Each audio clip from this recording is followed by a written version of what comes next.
Hello everybody. In this Maya video, I'm just going to show some basic stuff to get you past the first few steps of whatever you're doing with this project.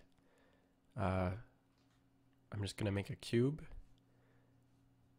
Under this polygon thing, we're going to use polygons for this project. They're the most useful types of shapes for what we're doing.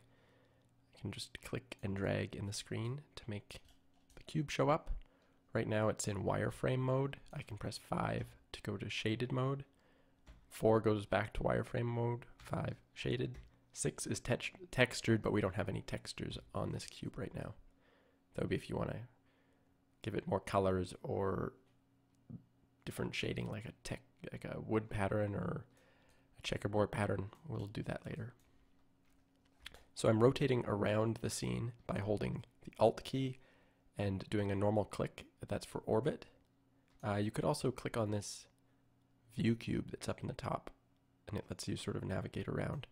You can click on different sides of it if you want some help navigating around the scene. I really like using Alt. Here's Alt, does the orbit.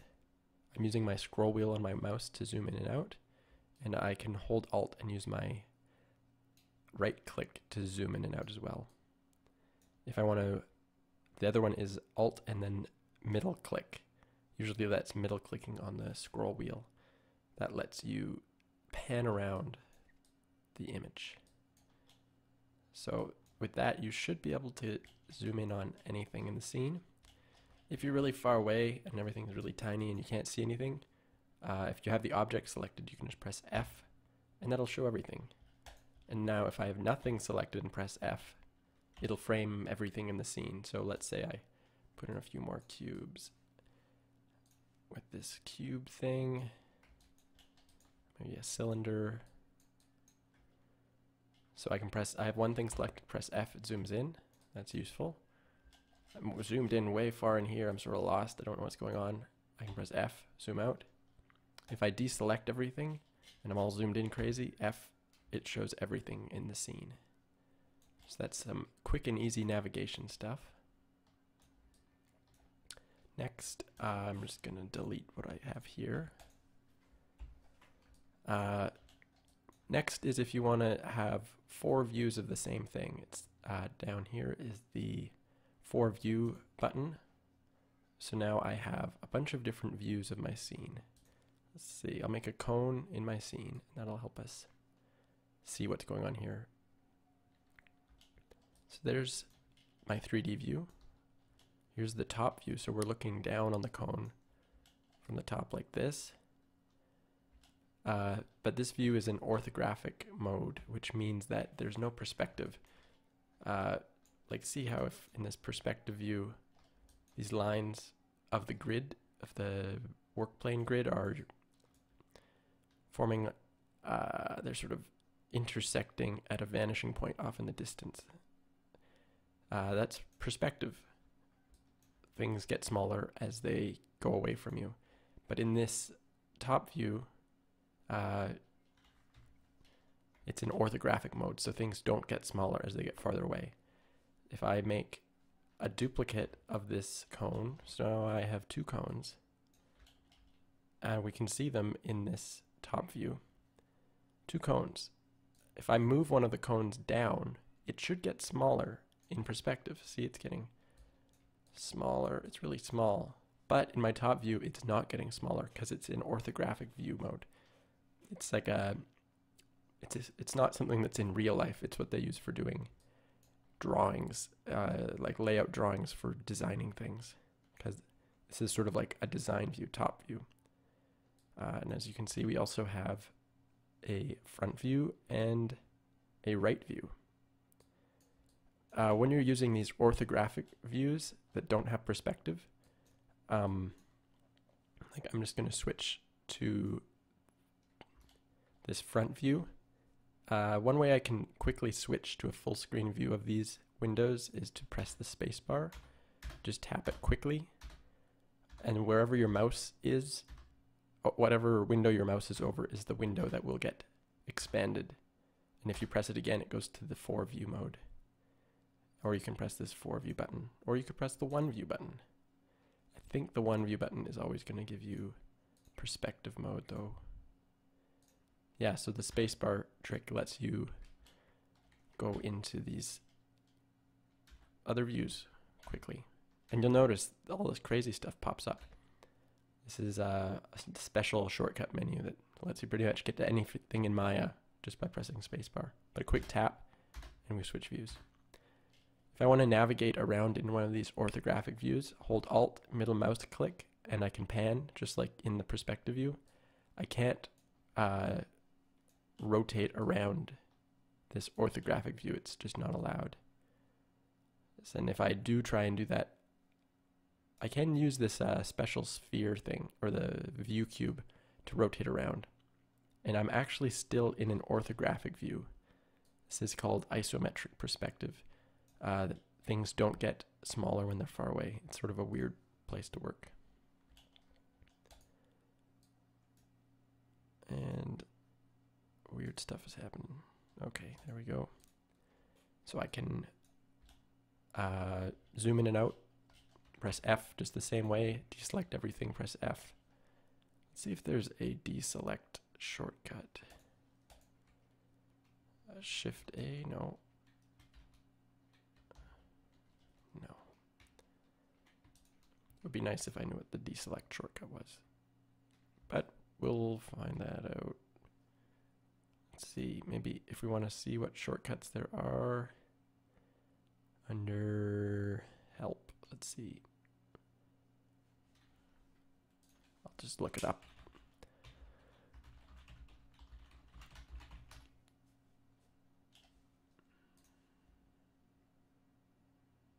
No, there isn't one set by default. So you just click in an open space to deselect things. Control D can duplicate things, so I can make a bunch of different duplicates. Duplicates in Maya are kind of peculiar. Sometimes they're duplicates that are completely new instances of the object where there's no relation between the original and the duplicate, but there's also ways to duplicate things that makes them connected to the old version, so they're always going to stay the same. It's sort of like a programming type duplication. You can get that under duplicate special. A copy is a completely new version. It has no ties to the original, but instance makes a duplicate that is like a linked copy of the original, so I can duplicate special this. So now if I edit this one, the other one stays the same. And if I edit this one, it's like I edit both of them at the same time. So it's like there's only one thing that exists, and then there's multiple instances of the same thing. That's why it's called an instance. Whereas these ones are just copies, so they don't link together. Anyway, press spacebar, I can go back to my perspective view. See all this craziness I've made. Let's see. So delete everything. Let's say I want to make a cube that perfectly matches up with this grid. I can hold the X key to snap to the grid. So now when I click, everything is snapping to the grid. I let go, I press the X key again, and now this thing, that the box that I'm making, is perfectly aligned to the grid. That can be useful. So if I want to move things around, well, the other set of important keys are QWERT. They're like the top row on your keyboard for your left hand. It lets you easily access Alt to do the rotation, panning, and all that. Q is for select. W is move. It brings up this move gizmo. I can change the size of the move gizmo or any of the gizmos when they're on screen by pressing the minus or plus keys on the keyboard. So I'll just make that a bit bigger, easy to see. So this is how you can move things around. You can technically click on this middle part. I would highly recommend against that, because I'm moving stuff, but I have no idea really where is it on the surface of the grid anymore. Like now it's partway under the grid, now it's above the grid. It's not easy to maneuver. So I'll put that back with Control Z, put that back on the grid. It's nice and on the grid. I want to move things using the arrows that are on this thing. So then I know exactly that this is still on the surface. This is still on the surface. This is moving up. This is moving down. If you click the middle thing, things are just moving around willy-nilly. You can't really line anything up. And you can't really imagine what's going to happen once it moves. So I would always suggest to use the arrows to move stuff around. There's a neat trick that you can press the Control key while you press on one arrow. So I'm pressing on the y-axis. The y-axis goes up. If you look down in this corner, you can see a little representation of all the axes. Whoops. Pressing too many shortcuts. I changed the background color by pressing Alt-B. Just got something a bit easier to see. This X, Y, Z. So those are the 3 different space axes of the world space for my scene. So the object I can move in X, Y is the green, or Z is the blue. If I want to move something on the surface of this plane in the direction X and Z, I can press Control and then click on the Y-axis, and it will move. What's going on? Nothing ever quite works when I'm demonstrating. There we go. Hold Control. Now I can press the Y, and it's going to move in the other 2 axes in a plane. Maybe I'll make a duplicate of this to make it make more sense. So instead of moving up when I press Y, if I hold Control, this thing moves around on a flat surface that is the X and Z planes. If I do it on this X, the red arrow, it'll move on the green and the blue arrow now. So I could make like, I'm going to use the scale tool to make this. Oh, I have a weird option on. Turn that off. This is like a big wall. I'm going to move this up to the wall so that it's nice and close. Now if I wanted to move it around on the wall, I could press Control. And now notice the middle of this little gizmo, it's different than it was before. Before it was like a square. Now it's like a diagonal square that shows which plane it will move it on. So now if I move this around, it's going to move on a flat surface. So it'll keep it nice and aligned to this wall. Hope that's not too complicated. Rotation. Here's the rotation gizmo. You can rotate things around their different axes. That's very nice. But it's still sort of random. Like in the down here, you can see how many degrees I'm moving it, but it's all these decimal points. It's not a very accurate rotation. So what you can do is while you're rotating, you can hold the J key on your keyboard. And now that number rotates in nice increments. Like here it is at 90 degrees. Here it is at 180 degrees. Very clean rotations. If you don't want to hold the J key, but you want that to happen, you can go over to the side of your screen, and here's this little wrench with the little options next to it. That's the tool settings. So that will have whatever settings there are for the current tool you have set up to be using. So right now I press E. So here's the move settings because I press W. Press E, rotate settings. When I hold J, when I hold it, it turns this discrete rotate on. Discrete rotate is what I was doing before, where it moves in nice steps. So it's easy to line things up mathematically. You can check this box, leave it on all the time. That might be a good idea. So I can rotate things around, make them line up perfectly. This step size is how many degrees each discrete step of rotation is. 15 is a good number because it lets you do things like 45 degrees,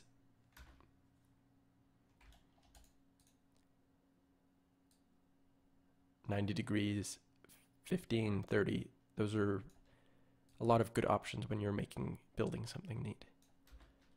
Pressing spacebar to switch between these windows. The last important tool is scale. So with scale, you can change the size of things. The same way that with move, I press Control, and then I could move things. Usually I can move things on a nice plane. When I'm using scale, if I use this middle yellow controller, it scales everything up at the same time. There's no distortion of the object shape. Let's bring in a sphere to make that obvious. Cubes don't make this quite obvious enough.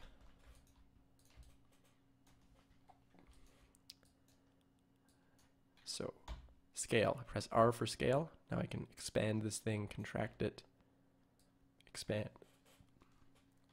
Got the hiccups. And now if I want to scale it in one axis, I can take the different axis handles to scale them in different axes. So I can make a weird oblong sphere. That's nice. But say I want a flat sphere that's scaled in the red axis and the blue axis, so X and Z. I want them scaled the same amount. What I can do is hold Control and then scale. I have no idea why that jumped to the middle. Weird. That's Maya for you. Sometimes weird stuff happens. Hold Control, scale this axis, and then the other two axes are the ones that actually change. So I can make a big flat pancake. Or a pancake this way, or this way. I can press Control, and now the middle indicator is different, so it moves in a plane. Moving on the surface. Let's see. If I want to undo this pancake, I'll have to use the red one. It's not going to be a perfect undo. If I have this weird scaled object, it's all gross and distorted, there's a way I could get it back to a nice sphere. And the way I do that is with this button up in the top. It's the attribute editor. It has all the attributes of everything that makes up this sphere. This is where it gets a bit complicated, because the sphere is made up of lots of different pieces. Right now, we have piece sphere 1. This is the transform, I think it's called a node, of the object. It's sort of like a programming type thing that these things are made up of lots of nodes. Every object is made up of lots of nodes. Don't really need to understand them yet. But what is useful, actually I'll bring up this other editor. It's a bit easier to look at. This is the channel box editor. It has all of the main attributes easily accessible, where the attribute editor has every possible attribute under the sun. There's like thousands of them for everything, and it's sort of hard to read, but everything is there. The channel box editor, here's attribute editor. Channel box editor has just the very basic main ones that you might need. Oh, but it doesn't really have what I need. Ignore what I said. It's not that perfect. The attribute editor will be more useful for this purpose.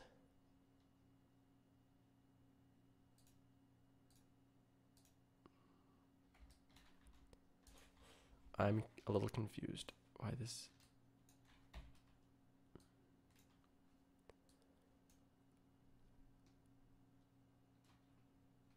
Non-object space. There we go. Now this is making sense. I had my tool set up funny. I had my tool settings set to scale the world space instead of the object space. It should leave this scale axis on object. I think that's the default. I don't know why mine was different. If it's not on object, then put it on object. That's under the tool settings for the scale tool.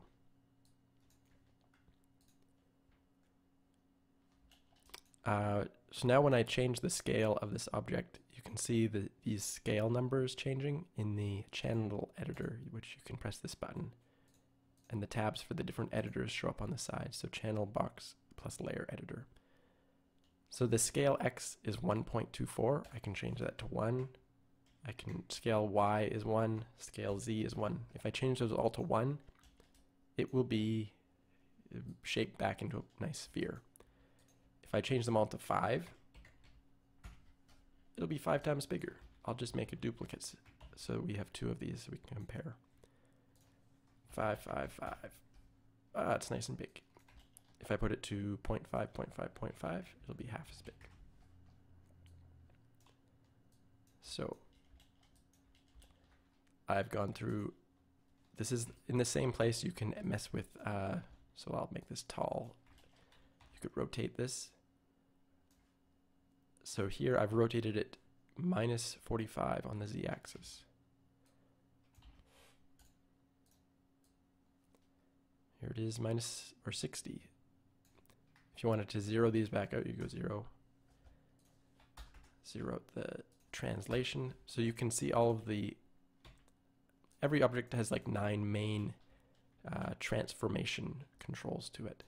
Translate, rotate, scale. And you change those with W, E, R, Q for select.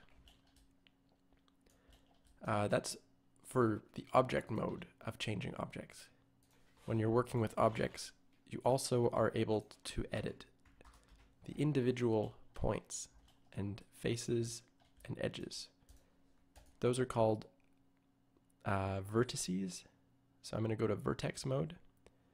I right click on the object, and then I have this menu that I'm still holding right click, and I can let go on vertices. So now I'm in Vertex mode, so I can select individual points on the surface. I can right click again, go to face mode. I can select the individual faces on the surface. Right click again, go to edge mode. I can select the individual edges. And then, let's see, I have vertex face. This mode, I don't know what it's for exactly. I guess I don't quite know what it's for. We have UV mode. This is a mode that you use mostly for texturing things. We'll get to that another time. Multi-mode lets you select all 3 types of things, just depending on where your mouse is hovering over. This might be useful. I'm a fan of the individual modes.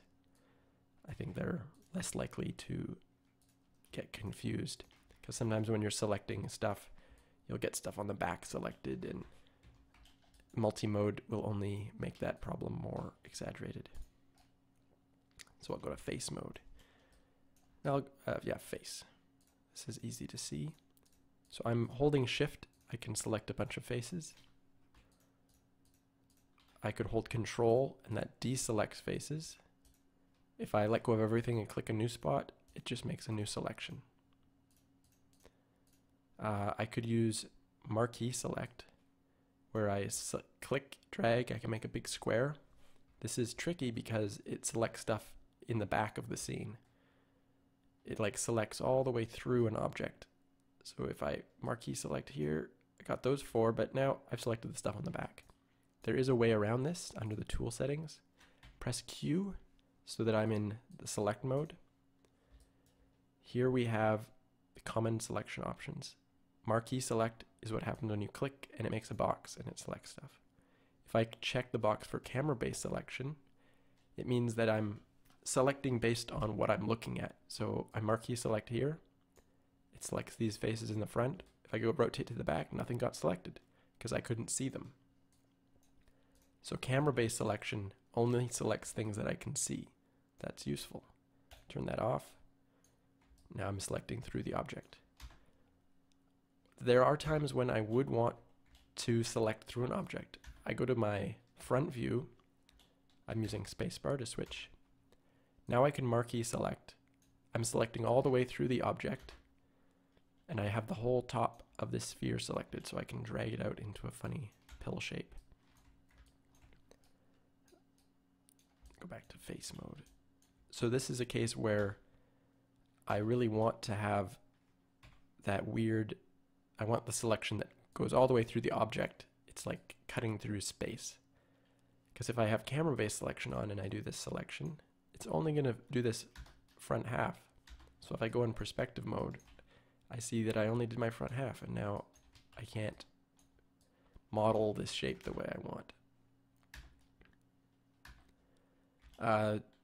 That's probably the most important setting under select tools. There's also this drag mode, which lets you sort of paint your selection.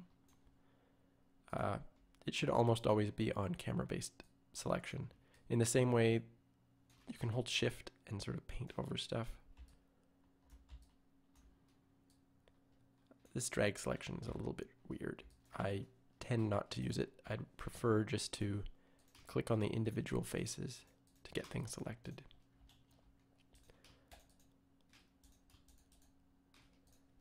Now there are a few neat tricks when selecting things.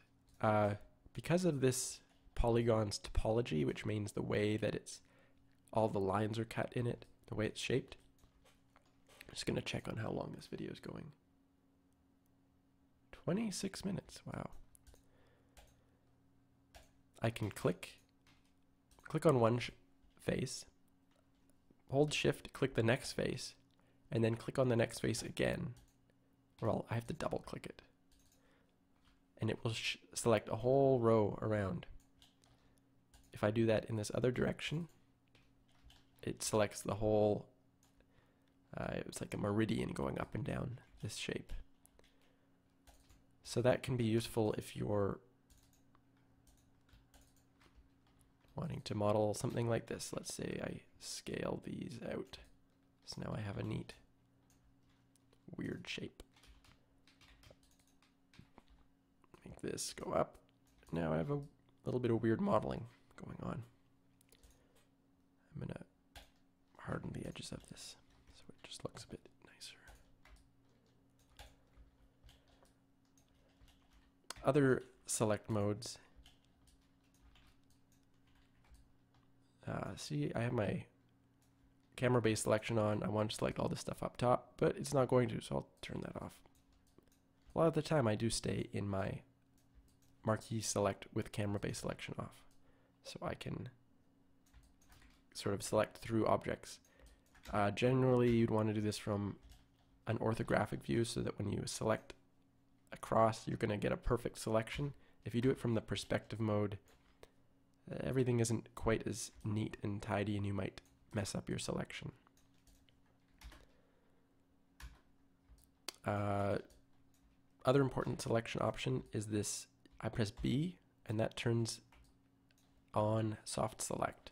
If I hold B and drag my mouse, that changes this fall off radius, which is how big my soft selection is. This is useful if you want to like stretch out an object, but not just move it all at the same time, because I could select the whole top of this thing. That moves the whole thing at once. This is sort of an advanced mode. I like it a lot. It's probably a little bit too complicated for what we need all the time, but it's nice to know about. Two more things. It's probably more than two more things, but let's say I have my model like this. It's kind of neat, but I want more detail in this area. I need more vertices and edges to model the detail. I'm going to add those using the Insert Edge Loop tool. The place to find that is make sure your menu settings are set to polygon. This little menu changes all of the menus up here. Like there's animation mode, which has these animation things. Polygon mode, which is when we want polygon stuff. There is the under Edit Mesh, Insert Edge Loop tool. Now, this is sort of hard to get to if you want to use it a bunch. So what you can do is go up here, edit mesh. I'm going to press Control and Shift at the same time. I'm going to click on it. Looks like nothing happened, but something did happen. Over here, this button got made. Just do it again. Insert edge loop. Bam, new button. Insert edge loop. Bam, new button. That's too many buttons. If you want to get rid of a button, you middle click, drag it, put it in this little trash can. Middle click, drag, trash can. Middle click, drag, trash can. Okay, now I'm going to use the insert edge loop tool. I'm going to usually use it from object mode. So right click on the object, go to object mode. Make sure you're not in face mode. It'll probably work, but things might get weird. So object mode, insert edge loop. So now I can add loops to my object so I have more detail. Suppose I want to add edge loops that go perfectly in the middle. Under my tool settings, I can use multi-edge loops. I'm going to put in just one. Whoop, I should go to object mode. Then weird stuff won't happen. Yes, insert edge loop. Multi-edge loops, number of edge loops, 1. If I have 1, it'll add 1 right in the middle. Added another one here, it's right in the middle there. Add another one there, it's right in the middle, it's stuck. I can't edit it. If I go to relative distance or equal distance from edge, I can move this around and put it wherever I want. If I use multi-edge loop with 1, it's going to add 1 line right in the middle. If I put 2, I'll put 2 lines and cut it into 3 equal sections. 3 lines, 4 equal sections. So this is how you can make things that have perfect equal cuts if you feel like it. So now I've added edge loops that way. I could add them this way.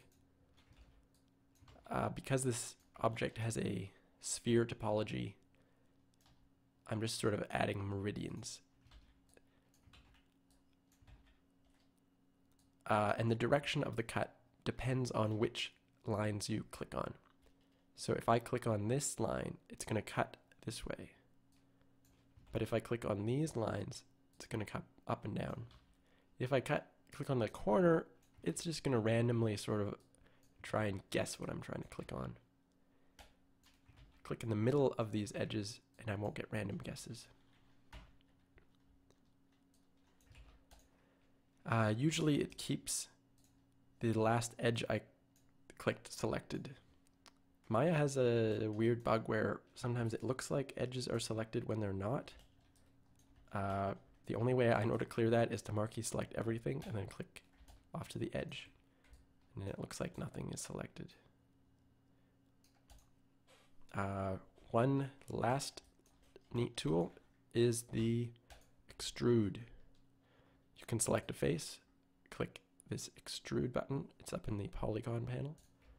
Now I can pull out faces. I can move it around weird. There's some options you can mess around with to get the shape you want. You just click on them and drag, and it changes them. So that is the most basic things that I can think of right now. I'll come up with another video another time. Hopefully you can use this for reference if you forget all of these different things. Maya is very complicated, so there's a lot of things to learn. Okay.